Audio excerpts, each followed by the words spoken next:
اسلامی بھائیوں، آج جس عظیم ہستی کی بات میں نے کرنی ہے، one of the historical personality in the history of Islam, اسلام کے اندر وہ شاندار کردار آپ کا رہا ہے، آپ وہ عظیم ہستی ہیں جو چوتھے ایمان لانے والے ہیں، 4th نمبر پر ایمان لانے والی ہستی، one of the billionaire of that time. اس زمانے میں اللہ نے بہت نوازا تھا، لیکن اللہ نے خزانہ بھی دیا، اللہ نے دل بھی عطا کیا، اللہ نے خزانہ بھی عطا کیا اور سخاوت کا دریا بھی عطا کیا۔ میری مراد وہ ہستی ہیں جو خلیفہ سوم ہیں، تیسرے خلیفہ حضرت سیدنا عثمان غنی رضی اللہ تعالیٰ عنہ۔ اتنی ملٹی ڈائمینشنل شخصیت ہیں، آپ کو اور مجھے بہت کچھ ان کی سیرت سے سیکھنے کو ملتا ہے۔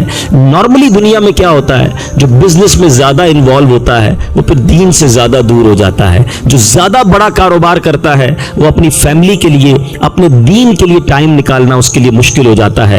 مگر آپ کا جو مائنڈ سیٹ تھا، آپ کا جو جذبہ تھا، وہ کمال کا جذبہ تھا۔ کس طرح اللہ سے تجارت کیا کرتے تھے، ایک بہت خوبصورت واقعہ سناتا ہوں کہ ایک بار حضرت سیدنا عبداللہ ابن عباس رضی اللہ تعالیٰ عنہ سے روایت ہے، حضرت سیدنا صدیق اکبر ابو بکر صدیق رضی اللہ تعالیٰ عنہ کا دور تھا، اور وہاں پر جو مدینہ شریف میں قحط کی کیفیت بن گئی، کھانے پینے کو لوگ پریشان ہو گئے۔ اب مدینے کے لوگ حضرت ابو بکر صدیق رضی اللہ تعالیٰ عنہ کے پاس گئے اور کہا کہ حضور قحط ہے، کھانے پینے کو تکلیف ہے، آپ کچھ ہمیں راستہ بتائیے۔ صدیق اکبر رضی اللہ تعالیٰ نے فرمایا کہ تمہیں کوئی تکلیف نہیں پہنچے گی یہاں تک کہ اللہ پاک تمہیں اس قحط سے نجات دلا دے گا۔ آپ نے تسلی دی لوگوں کو، لوگ گھروں کو چلے گئے۔ اب اگلا دن ہوا، ایک نیوز آئی مدینہ شریف کے بزنس کمیونٹی کے لوگوں کو کہ حضرت عثمان غنی رضی اللہ تعالیٰ عنہ کے 1000 اونٹ گلے کے، فوڈ سٹف کے وہ آ رہے ہیں، یعنی 1000، آج کے دور میں آسانی سے سمجھنا ہو تو 1000 کنٹینر آ رہے ہیں یا 1000 ٹرک بھر کر فوڈ سٹف، غلہ آ رہا ہے، اناج آ رہا ہے، اس ٹائم پر کہ جب مدینہ شریف میں لوگ دانے دانے کو ترس رہے تھے۔ آپ مارکیٹ کے لوگ ہیں، جب ڈیمانڈ زیادہ ہو، سپلائی نہ ہو، تو اب جیسا پروفٹ چاہیے، جس دام میں بیچنا ہے، منوپلی ہے نا، اب تو اپنی مرضی سے بندہ کاروبار کرتا ہے۔ تو اب مدینے کے لوگ فوراً حضرت عثمان غنی رضی اللہ تعالیٰ کے گھر پہنچے، جو بزنس کمیونٹی تھی، کہ آپ سے خریدیں اور مدینے کے جو لوگ خریدنا چاہتے ہیں، جو کھانا پینا چاہتے ہیں، ان میں ہم پھر بیچیں گے۔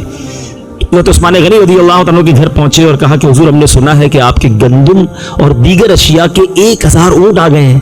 تو آپ نے فرمایا ہاں میرے پاس آ چکے ہیں۔ تو کہا ہمیں دیجیے، ہمیں آپ بیچیے تاکہ ہم مارکیٹ میں جا کے سیل کریں اور لوگ جس تکلیف میں ہیں، قحط میں ہیں، ان کا یہ پرابلم سالو ہو جائے۔ تو حضرت عثمان غنی رضی اللہ تعالیٰ نے فرمایا کہ ٹھیک ہے، اندر آ جاؤ۔ اب میں اپنی ایزمپشن کرتا ہوں کہ دنیا میں بھی کوئی بڑی ڈیل ہوتی ہے نا، تو ہم پھر ہمارے جو جن سے ڈیل کرنی ہے تو ان کو ڈرائنگ روم میں بٹھاتے ہیں یا اپنے کسی آفس میں بٹھاتے ہیں، وہاں کانفرنس کرتے ہیں کہ بھائی اب بڑی ڈیل کرنی ہے۔ تو حضرت عثمان غنی نے بھی ان تاجروں کو کہا ٹھیک ہے اندر آ جاؤ، اور وہ تاجر آپ کے گھر میں بیٹھ گئے، آپ ایک روم میں تھے۔ تو حضرت عثمان غنی رضی اللہ تعالیٰ نے کہا کہ بتاؤ مجھے کیا نفع دو گے، 1000 اونٹ ہیں اور آج مارکیٹ میں اناج کہیں نہیں ہے۔ تو ان بزنس کمیونٹی کے لوگوں نے کہا کہ آپ ہم سے ایسا کریں 10 کے 12 لے لیں، 10 کے بدلے 12، 20% انہوں نے پروفٹ آفر کیا کہ آپ یہ سارا سامان ہمیں دے دیں۔ تو آپ نے فرمایا کہ نہیں مجھے تو اس سے زیادہ ملتا ہے۔ لوگوں نے کہا ٹھیک ہے آپ 10 کے 13 لے لیں۔ آپ نے کہا نہیں مجھے اور زیادہ ملتا ہے، اچھا 14 لے لیں، 15 لے لیں، 50% پروفٹ آفر کیا۔ حضرت عثمان غنی فرماتے نہیں مجھے اس سے بھی زیادہ مل رہا ہے۔ اب لوگوں نے کہا حضور ایک بات بتائیں، مدینہ منورہ میں جتنی بزنس کمیونٹی ہے ساری تو آپ کے گھر میں بیٹھی ہے، ہم سے زیادہ آفر کون دے رہا ہے آپ کو؟ ہم آپ کو 50% پروفٹ آفر کر رہے ہیں، 10 کا 15 دے رہے ہیں، آپ کو اور زیادہ آفر کون دے رہا ہے؟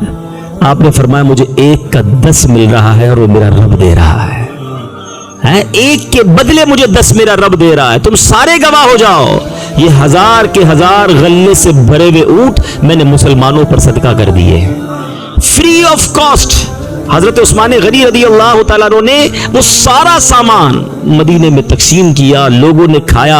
میرے میٹھے اسلامی بھائیوں، یہ سننے کے بعد بولنا آسان ہے، یعنی میں اور آپ جو بزنس کمیونٹی سے تعلق رکھتے ہیں، ہم یہی تو لڑکھڑا جاتے ہیں نا، جہاں پروفٹ زیادہ آتا ہے، جہاں ارننگ زیادہ نظر آتی ہے، جہاں شارٹ کٹ نظر آتا ہے، انسان کہتا ہے یار آج ٹیڑھا کام کر لو، کل پھر کو سیدھا کر لیں گے۔ قسمیں کھائی ہوتی ہیں حرام نہیں کھاؤں گا، پلان کیا ہوتا ہے رشوت نہیں لوں گا، پکا ارادہ ہوتا ہے سود پہ کام نہیں کروں گا، کئی بار توبہ کی ہوتی ہے، لیکن جب ڈیل سامنے آتی ہے، جب پروفٹ سامنے آتا ہے، جب سامنے اتنا زبردست نفع نظر آتا ہے، ادھر ایمان لڑکھڑاتا ہے کہ یار کوئی نہ کوئی تو راستہ ہوگا، چلو بعد میں توبہ کر لیں گے، یہ ڈیل نہیں نکلنی چاہیے۔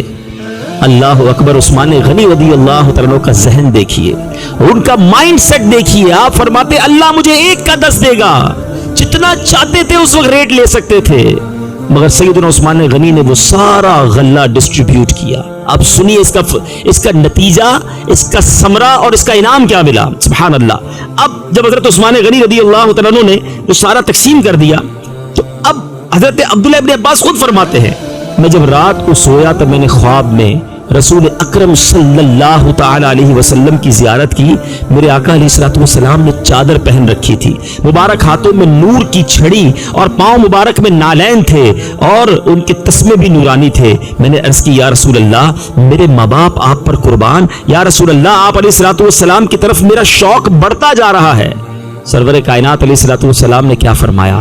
آقا فرماتے ہیں میں جلدی میں ہوں۔ عثمان نے 1000 اونٹ کا بوجھ گندم اور غلہ وغیرہ صدقہ کیا ہے۔ اللہ کریم نے عثمان کا یہ عمل قبول فرما کر جنتی حور سے ان کا نکاح فرمایا۔ نبی پاک نے حضرت عبداللہ ابن عباس رضی اللہ تعالیٰ عنہ کے خواب میں آ کر یہ بشارت دی کہ یہ صدقہ اللہ کی بارگاہ میں ایسا قبول ہوا ہے کہ رب نے جنتی حور سے ان کا نکاح فرمایا اور گویا نبی پاک علیہ الصلوۃ والسلام تشریف لے جا رہے تھے۔ اے میرے میٹھے اسلامی بھائیوں، وہ عظیم ہستی ہیں آپ جو ہم سب کے انسپائریشن ہے۔ ہم دیکھیں کہ وہ کیسے دل کھول کر اللہ کی راہ میں صدقہ کیا کرتے۔ اور ایک بات ہمیشہ یاد رکھیے گا، آپ آج بھی ہسٹری اٹھا کے دیکھ لیجئے، جو لوگ چیریٹی کرتے ہیں آپ ان کو کنگال ہوتے نہیں دیکھیں گے۔ ان کا کاروبار، ان کا ویلتھ سب بڑھتا ہے جس انداز سے بھی جو چیریٹی کر رہا ہے۔ کچھ لوگ کھانا کھلا رہے ہیں، کچھ لوگ غریبوں کا علاج کر رہے ہیں، کچھ لوگ مدد کرتے ہیں لوگوں کی۔ جو جس نیکی کے کام میں خرچ کر رہا ہے آپ ان کے بارے میں غور سے دیکھیے، اللہ ان کو ترقی ہی دیتا ہے۔